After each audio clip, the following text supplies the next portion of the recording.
Let's discuss the second commandment according to the oldest, that is the Jewish enumeration of the 10 commandments. In Christian tradition, it's the first commandment. The most common translation begins, "You shall have no other gods before me." The commandment then goes on to prohibit both making idols and worshiping idols. Most people, when they think of this commandment, understandably think that it only prohibits the worship of idols and the worship of gods, such as the ancient pagan gods of rain, of fertility, all the other nature gods, and chief gods such as the Roman Jupiter and the Greek Zeus. However, there is a major problem with this understanding of the commandment.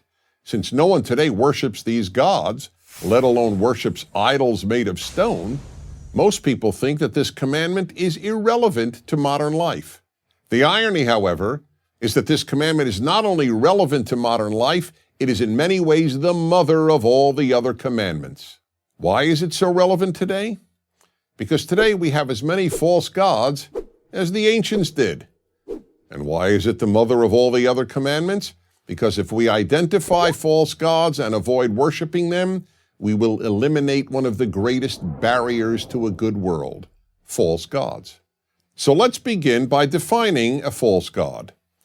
The point of biblical monotheism is that there is only one God, and that only this God, the creator of the universe, who demands that we keep these 10 commandments, is to be worshipped.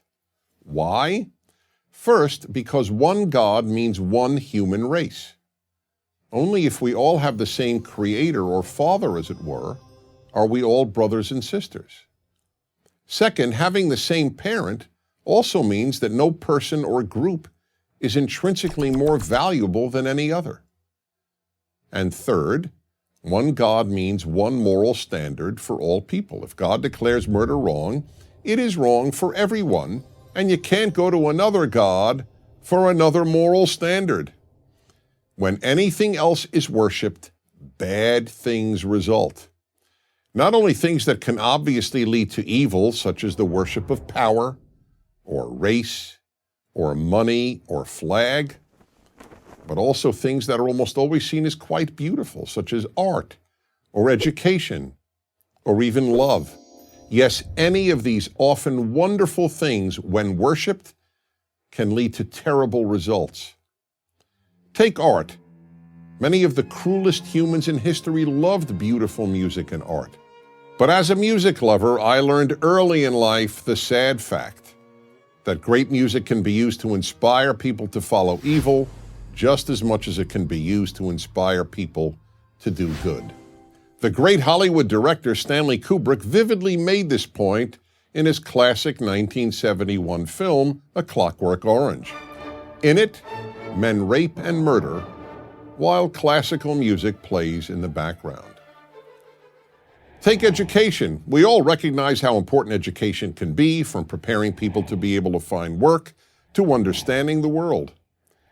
But education in and of itself, divorced from the higher ends of God and goodness, can lead, and often has led, to great evil.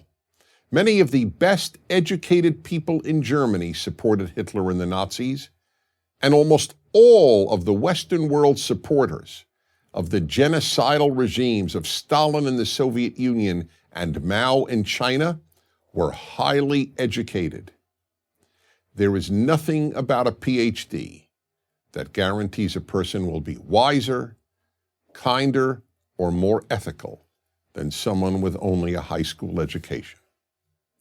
The same holds true even of love.